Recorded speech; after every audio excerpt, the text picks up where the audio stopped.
সেদিন বাচ্চাদের টিফিনে এই নাস্তাটি বানিয়েছিলাম। আলহামদুলিল্লাহ ওরা আঙুল চেটে পুটে এই নাস্তাটি শেষ করেছে। টিফিনে বিভিন্ন রকম আইটেম আমরা করে থাকি, তার মধ্যেও কিন্তু রুটি, পরোটা, নুডলস এগুলো সবসময় থাকে। তো এই ধরনের পরোটা যদি বানিয়ে দেন বাচ্চাদের, এই চিকেন পরোটাটা, তাহলে কিন্তু বাচ্চারা অনেক খুশি হয়ে খাবে আর পুরো নাস্তাটাও শেষ করবে। এই নাস্তাটি দেখতে যতটা লোভনীয় লাগছে, খেতে কিন্তু মাশাআল্লাহ অনেক বেশি মজা। চলুন তাহলে রেসিপিটি শেয়ার করি। এখানে একটা আলু নিয়েছি আর 2 টুকরা মুরগির বুকের মাংস নিয়েছি। আদা, রসুন, জিরা যত মশলা আছে সব কিছু দিয়ে পানি দিয়ে আলু আর এই চিকেনটাকে আমি সেদ্ধ করে নিয়েছি। তারপর এখানে হাত দিয়ে ভালো করে ছোট ছোট করে নিলাম, দিয়ে দিলাম পেঁয়াজ কুচি, লবণ আর মরিচের গুঁড়া, সব কিছু একসাথে দিয়ে ভালো করে একটু মাখিয়ে নিয়েছি। আলু ভর্তার মতো করে মাখিয়েছি। আর এখানে তো রুটি বেলে নিয়েছি, এটা আটার রুটি।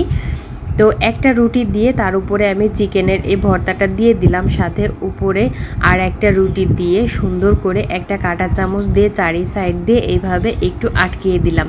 কাঁটা চামচ দিয়ে এইভাবে আটকিয়ে দিলে দেখতেও সুন্দর লাগবে, একটা সুন্দর ডিজাইনও হয়ে গেল আর চারি সাইডতে আটকেও গেল।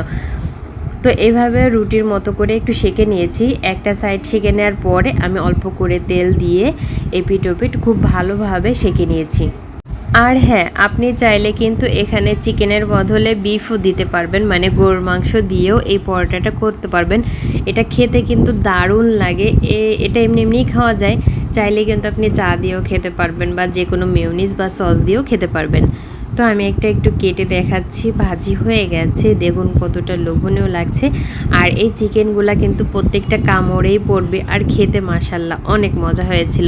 চাইলে কিন্তু ট্রাই করতে পারেন বাচ্চাদের টিফিনে কিংবা বিকালের নাস্তায়ও এটি ট্রাই করতে পারেন।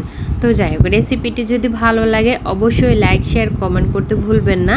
আজকের মতো এখানেই বিদায় নিচ্ছি। সবাই ভালো থাকবেন আর আমাদের জন্য দোয়া রাখবেন। আর এরকম সুন্দর সুন্দর রেসিপি পেতে হলে অবশ্যই কিন্তু আমার পেজটি ফলো দিয়ে আমার পেজের সাথেই থাকবেন। তো দেখা হবে নতুন কোনো রেসিপি নিয়ে। সে পর্যন্ত সবাই ভালো থাকবেন আর আমাদের জন্য অনেক দোয়া রাখবেন। আল্লাহ হাফেজ।